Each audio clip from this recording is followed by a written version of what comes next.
Assalamualaikum warahmatullahi wabarakatuh.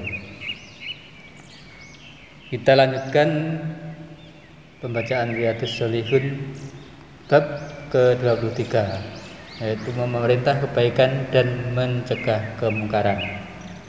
Allah berfirman, dan hendaklah di antara kamu ada segolongan orang yang menyeru kepada kebajikan, menyuruh berbuat yang ma'ruf dan mencegah yang mungkar, dan mereka itulah orang-orang yang beruntung.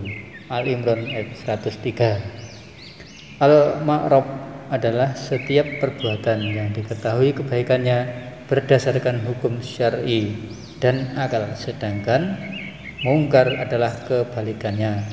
Ibnu Katsir berkata, Allah berfirman, dan hendaklah di antara kamu ada segolongan orang, hendaknya ada orang melaksanakan perintah Allah dan menyeru untuk kebaikan, memerintahkan melakukan yang ma'ruf dan mencegah yang mungkar.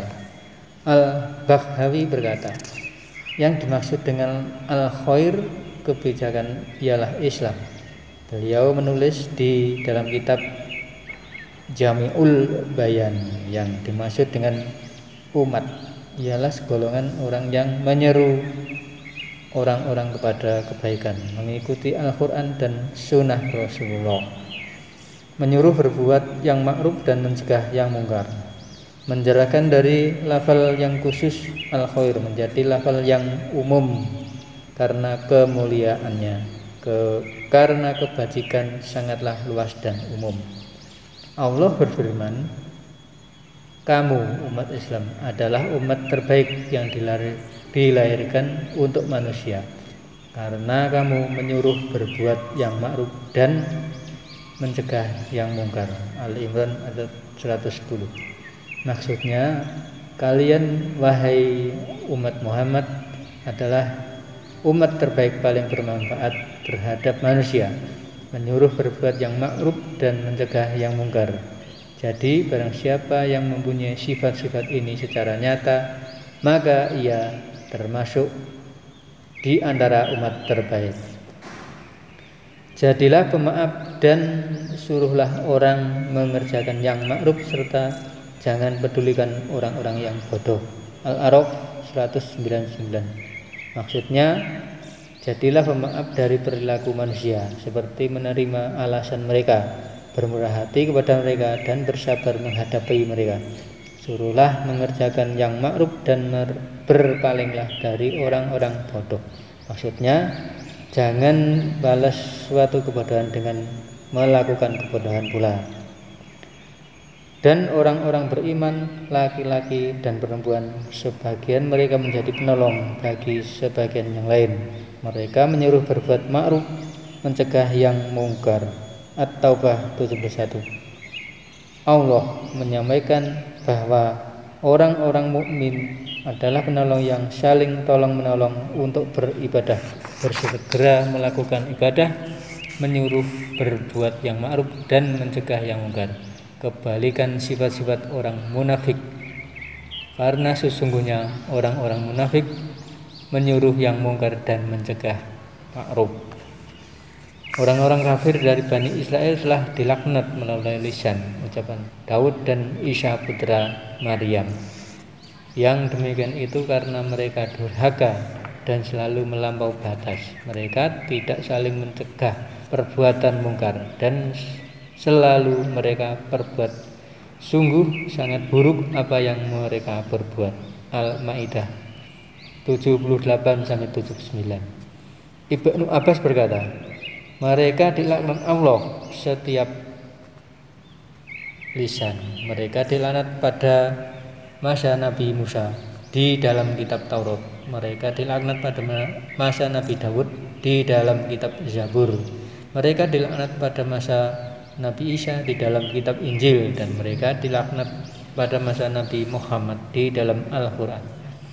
Dalam hadis yang diriwayatkan Ibnu Mas'ud dari Nabi yang bersabda, demi zat yang jiwaku berada dalam genggaman kekuasaannya, sungguh kalian akan menyuruh berbuat ma'ruf dan mencegah yang munkar. Sungguh kalian akan memegang tangan orang yang berbuat jahat dan kalian memaksanya kepada kebenaran, atau sungguh Allah akan menjadikan hati sebagian di antara kalian dan dengan sebagian lainnya saling berselisih, dan dia akan melaknat kalian sebagiannya sebagaimana dia melaknat mereka. Allah berfirman, dan katakanlah Muhammad, kebenaran itu datangnya dari Rabb-Mu. Barang siapa menghendaki beriman, hendaklah ia beriman, dan barang siapa menghendaki kafir, biarlah dia kafir. Al-Kahfi 29. Maksudnya, apabila kebenaran telah dibenarkan dan dijelaskan kepada kalian, maka tidak perlu peduli imannya orang yang beriman atau kekafiran orang yang kafir. Maka sampaikanlah Muhammad secara terang-terangan segala apa yang diperintahkan kepadamu. Al-Hijr ayat 99. Maksudnya dijelaskan secara terang-terangan apa yang Allah perintahkan kepadamu untuk menyampaikannya.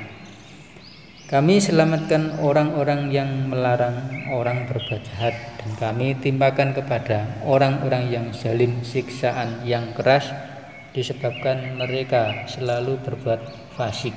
Al-Arab 165. Permulaan ayat ini ialah, maka setelah mereka melupakan apa yang diperingatkan kepada mereka, kami selamatkan orang-orang yang melarang orang berbuat jahat. Ayat itu turun berkenaan dengan Ashabus Sabt, akan tetapi ayat ini berlaku umum bagi setiap orang yang melakukan semisal perbuatan mereka. Ayat-ayat mengenai bab ini sangat banyak di masyhur, sedangkan hadis-hadisnya ialah sebagai berikut. Dari Abu Sa'id Al-Khudri berkata, saya mendengar Rasulullah bersabda, barang siapa di antara kalian melihat suatu kemungkaran, hendaklah ia mengubahnya dengan tangan. Jika ia tidak mampu, maka dengan lisannya, dan jika ia tidak mampu juga, maka dengan hatinya. Yang terakhir adalah selemah-lemahnya iman. Air Muslim. Penjelasan hadis ini sebagai dalil kewajiban mengubah kemungkaran sebatas kemampuan. Imam Ahmad berkata, mengubah dengan tangan, bukanlah dengan pedang dan senjata. Beliau juga mengatakan manusia membutuhkan kesantunan dan kelembutan, menyuruh berbuat yang ma'ruf tanpa kekerasan kecuali kepada orang yang menampakkan kefasikannya, maka tidak ada keharaman kepadanya. Beliau juga menyampaikan hendaknya memerintahkan dengan halus. Jadi jika mereka memperdengarkan hal yang dibenci, maka yang bersangkutan tidak marah, sehingga ia akan berubah dengan sendirinya.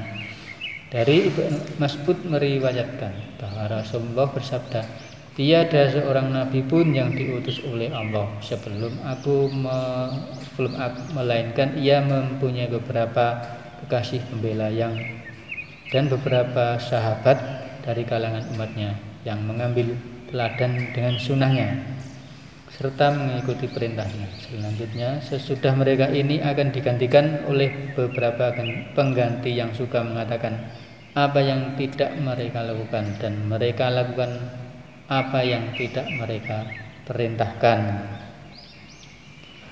Dalam hadis ini terdapat perbedaan tingkat keimanan, dan sesungguhnya tidak ada rasa ingkar di dalam hati menunjukkan hilangnya iman dari dirinya. Oleh karena itu Ibnu Mas'ud berkata, binasalah engkau jika hatimu tidak mengetahui yang ma'ruf dan mengingkari yang mungkar. Demikian penjelasan pembacaan hadis Riyadhus Shalihin hari ini. Kita tutup dengan doa penutup majelis. Subhanallahumma wa bihamdika asyhadu alla ilaha illa anta astaghfiruka wa atubu ilaik.